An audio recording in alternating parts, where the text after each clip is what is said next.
All right. All right. Hey, Shalom. Shalom. Shalom. I'm the priest Noir from the GMS South Carolina Midlands camp. Coming back with another lesson, quick lesson through the spirit and through the power of Yahweh Ba'asham Yahweh Shai, Ba'asham Rakah Kodash. Before I get started with this lesson, I want to give all praises, honor, and glory. Call Haloyam La Yahweh, Ba'asham Yahweh Shai, Ba'asham Rakah Kodash. Secondly, of course, I want to give double honors to my apostles and to my elders of Great Millstone that rule well, which taught me this truth, who are the true leaders of Israel today, and also peace, love, blessings, and salutations to the elect. All right, Shalom. And I want to touch on this article that I ran across, man. So, hey, look, we just one step closer to the MOTB being made mandatory.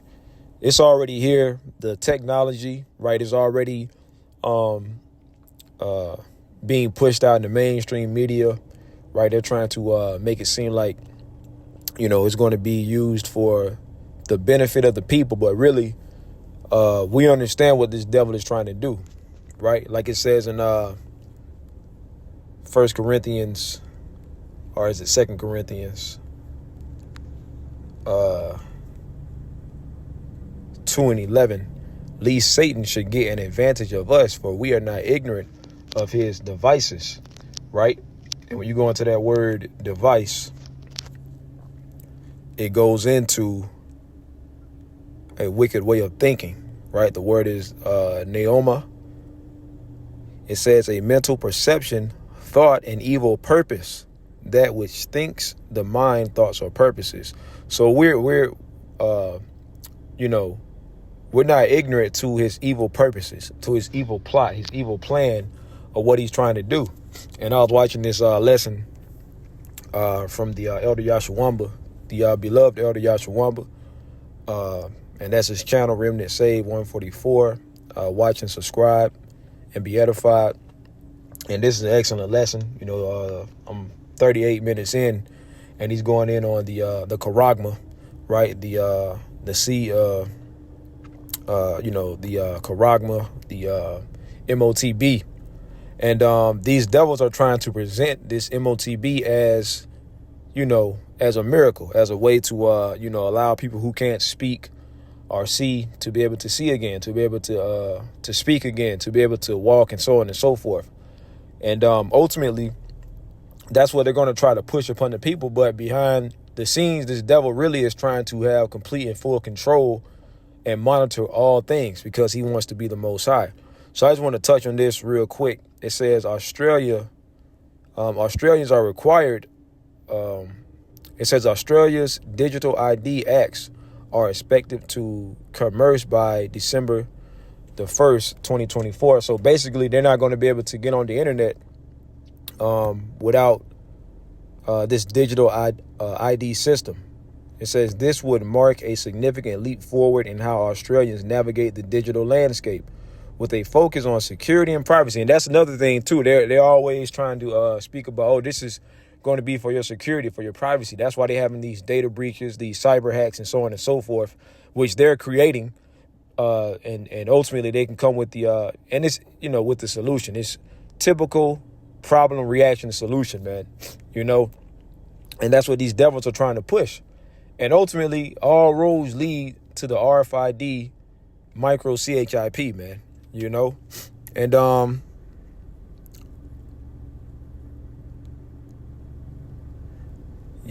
so it says by understanding the regulatory requirements, businesses can streamline how they verify their customers.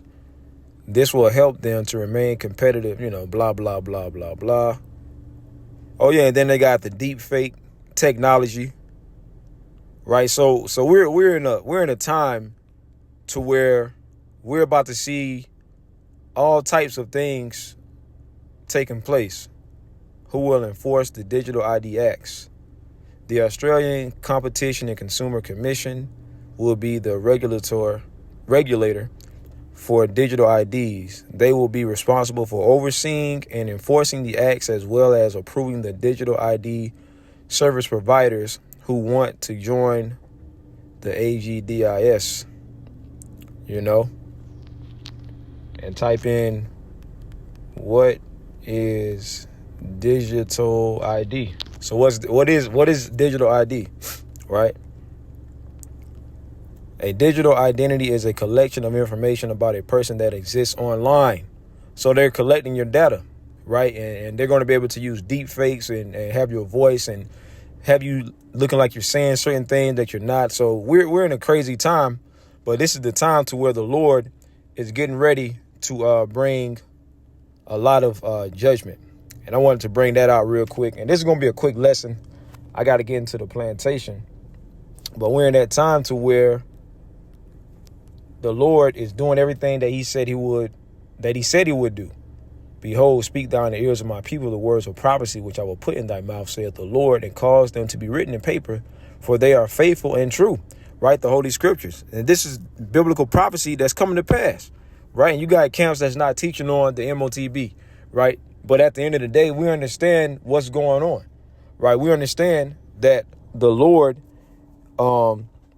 is doing this ultimately to bring down Esau. Esau doesn't even see it, but ultimately the Lord is bringing all of these things to pass because ultimately what is he going to do?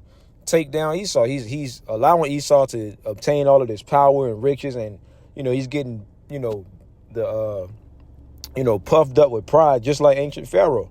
And Esau Edom is the modern day Pharaoh. So just like how the Lord did in ancient Egypt, he's about to do in this modern day Egypt, man. You see? And the Lord has his men out here giving the warning, right? Ezekiel chapter 3, verse 17, Son of man, I have made thee a watchman unto the house of Israel. Therefore hear the word at my mouth and give them warning from me, right? So the Lord has his prophets out here giving the warning, right? Whether they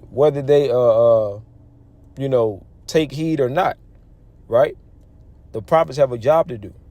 Habakkuk chapter 2, verse 1, I will stand upon my watch and set me upon the tower and will watch to see what he will say unto me and what I shall answer when I am reproved.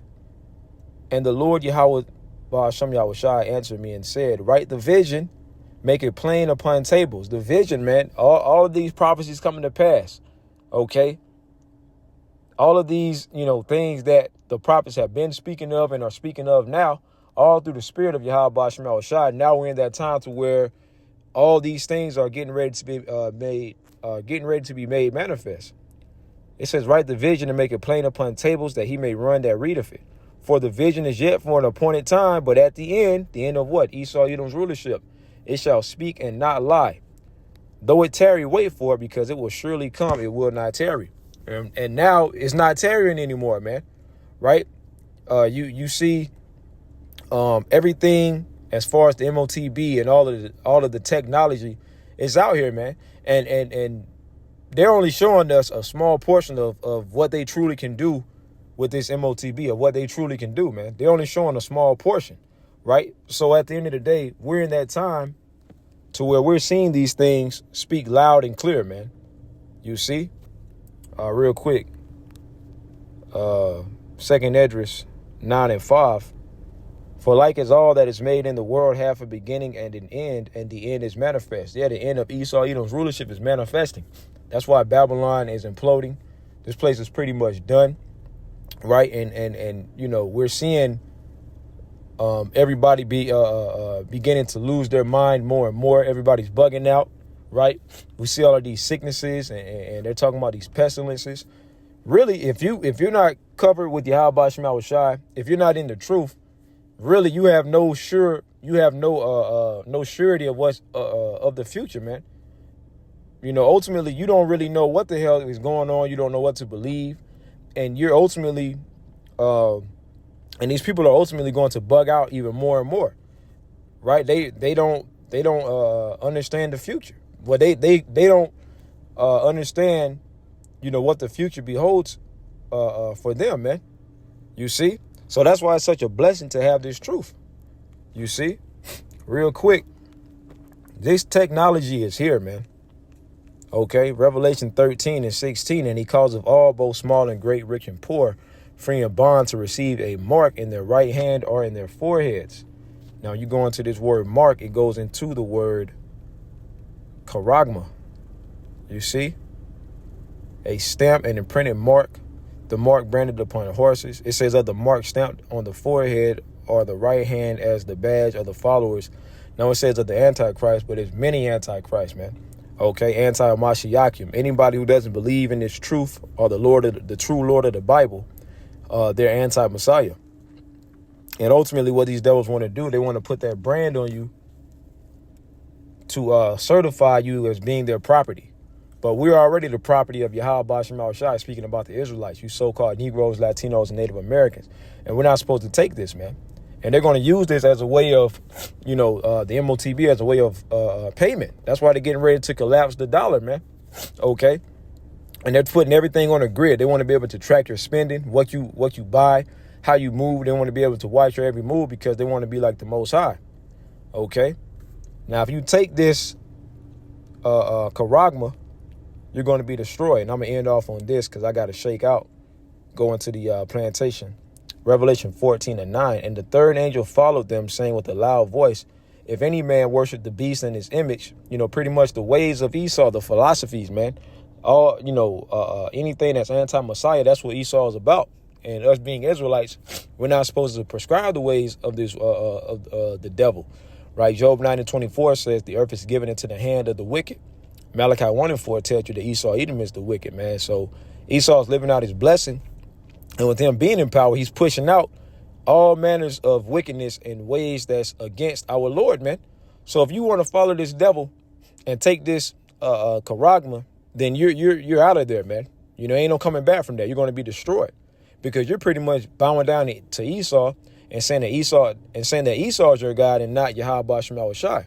So the Lord is going to destroy you. Okay.